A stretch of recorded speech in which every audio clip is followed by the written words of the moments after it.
사무엘이 백성을 미스바로 불러 여호와 앞에 모으고 이스라엘 자손에게 이르되 이스라엘 하나님 여호와께서 이같이 말씀하시기를 내가 이스라엘을 애굽에서 인도하여 내고 너희를 애굽인의 손과 너희를 압제하는 모든 나라의 손에서 건져내었느니라 하셨거늘 너희는 너희를 모든 재난과 고통 중에서 친히 구원하여 내신 너희의 하나님을 오늘 버리고 이르기를 우리 위에 왕을 세우라 하는도다. 그런즉 이제 너희의 지파대로 1000명씩 여호와 앞에 나오라. 사무엘이 이에 이스라엘 모든 지파를 가까이 오게 하였더니 베냐민 지파가 뽑혔고 베냐민 지파를 그들의 가족별로 가까이 오게 하였더니 마드리의 가족이 뽑혔고 그 중에서 기스의 아들 사울이 뽑혔으나 그를 찾아도 찾지 못한지라.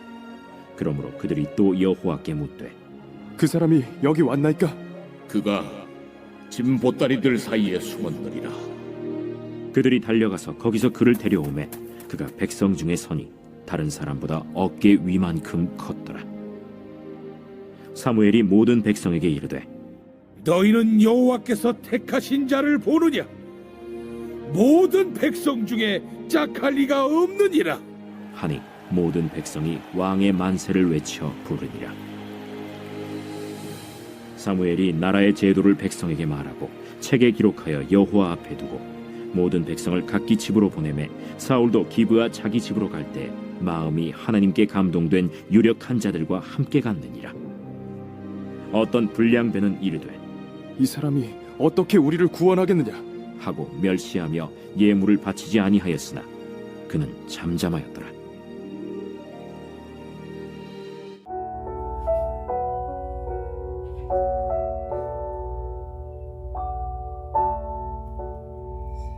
역사 속에서 애국과 야망은 서로 충돌하지만 야합을 하기도 하죠. 이 왕이 되려는 자의 속내도 그리고 이제 시간이 지나면 다 드러나게 되어 있습니다.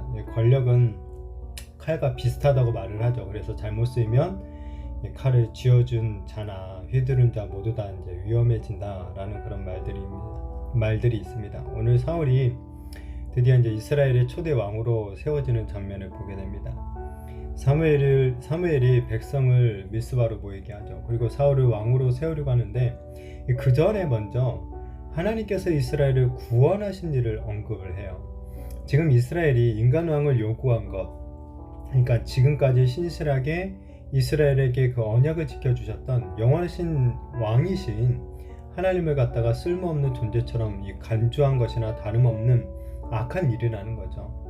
이것은 이제 하나님이 세우시는 눈에 보이는 왕이 결코 이스라엘이 갖기 원했던 그런 왕은 아닐 것이다 라는 것을 또한 말해주고 있는 것입니다.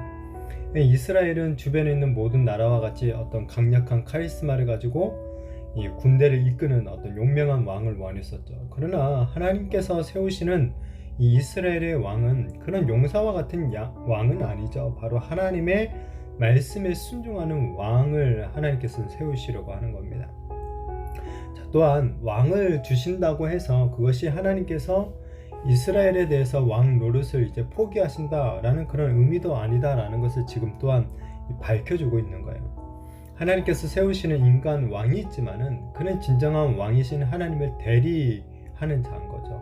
눈에 보이지는 않지만 여전히 이스라엘을 다스리시는 분 오직 여호와 하나님 한 분밖에 없다라는 것을 이스라엘은 잊어서는 안 되는 거죠. 이스라엘에게 필요한 왕은 사실 인간 왕이 아니라 바로 오직 하나님 한 분뿐이다 라는 것을 잊어서는 안 된다는 거예요. 우리의 신앙도 하나님 한 분으로 만족하는 신앙이 되어야 되는 거죠. 이러한 신앙이 하나님이 기뻐하시는 참된 신앙이 될 것입니다. 그런데도 우리는 여전히 하나님 한 분으로 만족하지 못할 때가 참 많은 것 같습니다. 우리가 하나님께 만족하지 못한다라는 사실은 우리의 평소 기도 제목을 보면 아주 쉽게 알 수 있습니다. 우리가 강구하는 기도의 내용들을 한번 잘 살펴보시기 바랍니다. 사실 우리가 하나님을 구하기보다는 어떤 우리의 인생 가운데 만난 그 어려운 문제 그걸 자체를 해결하기를 더 바라는 경우가 많죠.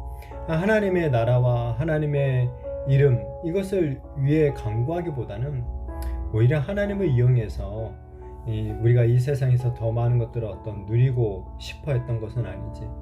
하나님을 진정으로 나의 왕으로 정말 충분하신 분으로 우리가 삼고 있었는지 우리 자신 한번 살펴보아야 되겠죠. 그래야 해서 이 원하기는 그 어떤 것보다도 오직 하나님 한 분만으로 만족하며 살아갈 수 있는 정말 주님의 참된 백성들이 되었으면 좋겠습니다. 하나님은 이제 베냐민 지파의 이 미약한 가족 중에서 왕을 세우시죠. 제베를 뽑아서 사울을 세우십니다. 자, 근데 이제 사울을 찾아도 보이지 않아요. 사울이 진 보따리 사이에 숨어 있죠. 외적으로 사울은 출중한 외모를 가지고 있어요. 근데 사울은 스스로 왕이 되려고 계획하거나 그럴 자격이 있다고 지금 생각하지 않는 거죠. 이런 사울의 모습을 보면 일단은 그가 적어도 처음에는 아주 겸손한 사람이었다라는 것을 보여주죠. 물론 실제로도 사울이 왕이 될 자격이 충분했던 것은 아니죠. 그저 하나님께서 사울을 왕으로 선택하셨습니다. 사무엘은 하나님께서 사울을 이스라엘 왕으로 선택하셨다라는 것을 선언하면서 이 모든 백성 중에서 그와 비견할 자가 없다라고 말을 하죠. 이것을 보면 이 하나님 나라의 백성은 겸손한 왕이신 예수님을 본받아서 하나님보다 더 설치지 않고 또 자신의 능력을 과신하지도 않고 부르심에 순종하는 것, 이것이 가장 큰 능력임을 믿는 사람이다라는 것을 보이게 되죠. 사람이 찾는 곳에서는 오히려 숨고 하나님께 발각되어서 세움을 입은 이 사울처럼 우리도 오히려 겸손한 이 자세로 나아갈 때 하나님은 때가 되면 우리를 또한 세우실 것이라고 믿습니다.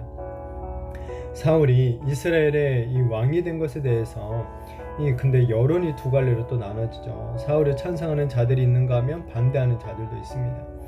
사울이 자기 집으로 돌아갈 때 마음이 하나님께 감동된 유력한 자들이 함께합니다. 곧 하나님께서 사울을 도와서 이스라엘의 왕정을 세울 자들을 준비해 주신 거죠. 자, 그러나 사울이 또한 마음에 들지 않는 자들도 있어요. 이들은 사울이 어떻게 이스라엘을 구원하겠느냐 라면서 사울을 멸시하죠.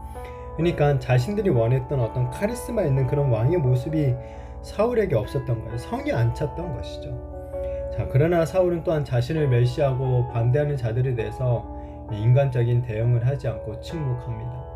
어쩌면 사울 자신도 이스라엘을 구원할 능력이 자신에게 없다라는 것을 인정했기 때문에 이렇게 잠잠했던 것은 아닐까라는 생각이 들기도 합니다.